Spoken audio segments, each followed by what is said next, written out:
All right, in this training, I'm going to show you how to put together everything that we just broke down from going on Redfin or wherever you're at, where you find these properties that are renovated by investors. Like, how do we find them? What do we do? How do we get in contact with them? Well, remember in the previous video, we did the search on Redfin. We found the target zip code. We typed it in and we looked for the renovated home. And this one popped up. It was the only one, but it was clearly done by an investor. You can tell just by the finishes and just how it's not owner occupied. And now we're going to connect the dots. And part of connecting the dots is piecing together the process what we just went through. The first one was the auditor website and the Secretary of State website. And you should have both of those saved on your browser right now so they're easy to reference. Now, we've identified this. Next thing we want to know is who's the owner? Who actually owns the house? Well, lucky for us, that's what that's what the auditor site tells us. Now, so super simple. We're going to take the address, go to our auditor site, click property search, and we're going to type in this address, 5866 Kennedy. And that's going to tell us who the owner is. So, boom, in here, Bellwood Investments. So it looks obviously like an LLC owns it.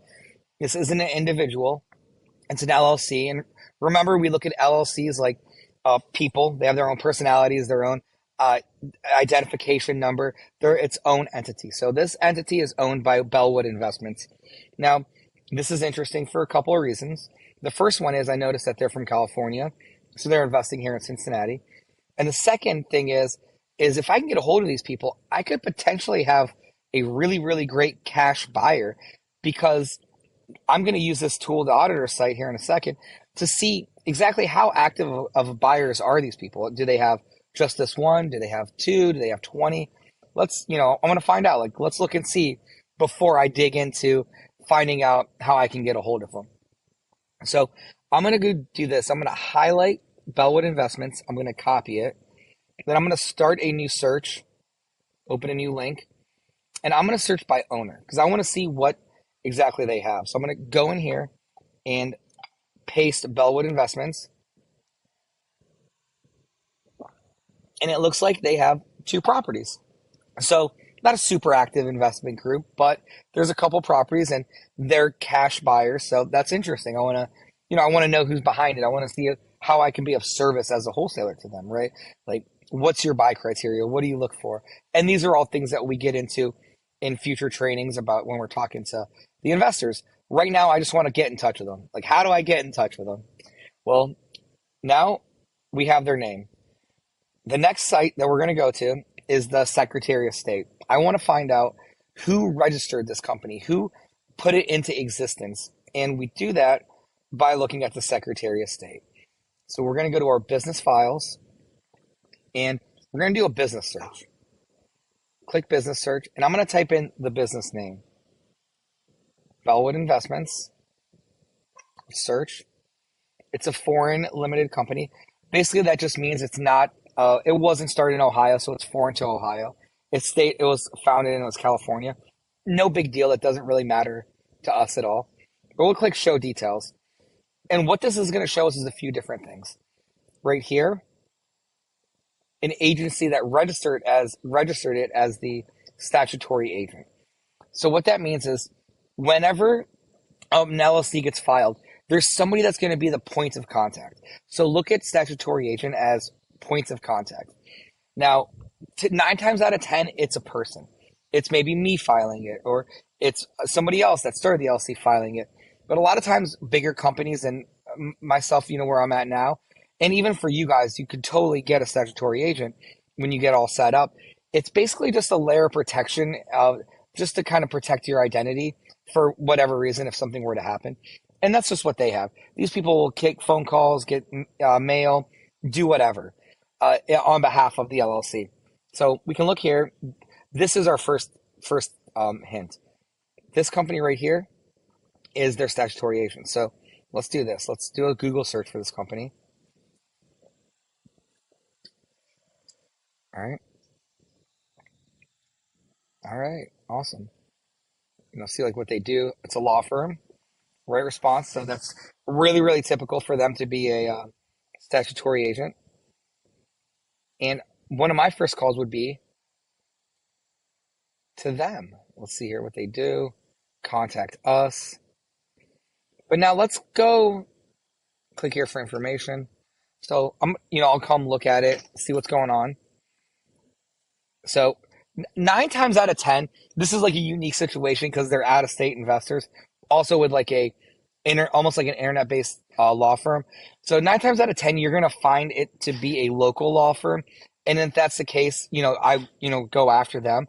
But now let's pivot, right? Let's pivot a little bit and let's get into these documents. Let's check this out here. Registry agent. This is their filing paperwork. Now let's see if there's a name on here or something we could possibly find.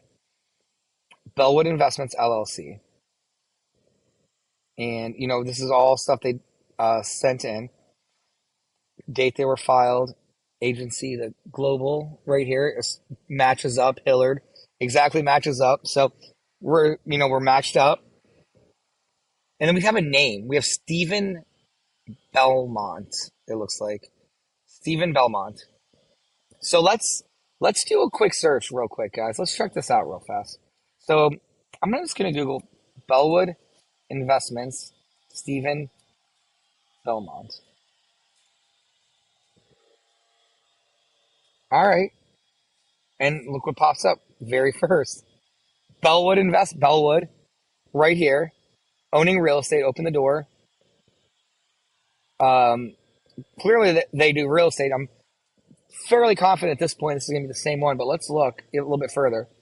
Step 1, partner, joint venture, 20% pro cost. Cool. So they raise some money to get investors for houses. So let's click under contact us and see what that looks like. Contact us. All right. There's that. Let's look here. Resources. No. Portfolio. So let's look at the portfolio in Ohio and see if that house pops up. No, so these are past projects, a lot in California, but they're clearly everywhere. And let's keep looking, right? Like we're investigating, we're trying to find this, and this could be a great possible investor to have.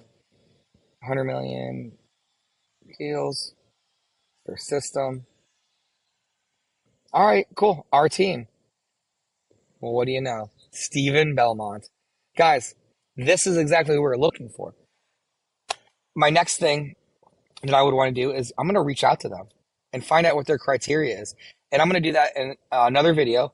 But that is a perfect example of reverse prospecting right there. If we hit one roadblock, we kind of pivot, we move around. You're going to do this a lot. And it gets easier and easier. But all of these resources are available for free, right? Secretary of State we have set up. We have the auditor site set up. And we're going to do some investigating. So this was a successful one. Sometimes they can be a little bit more challenging. This one took a couple turns. No big deal because we still got it. But the next thing I'm going to do is I'm going to reach out to them and find out what are they looking for and how can I serve them. So I hope this was helpful. Watch the video over and over and make sure everything's set up, because when you get used to doing it the right way, it just becomes easier and easier.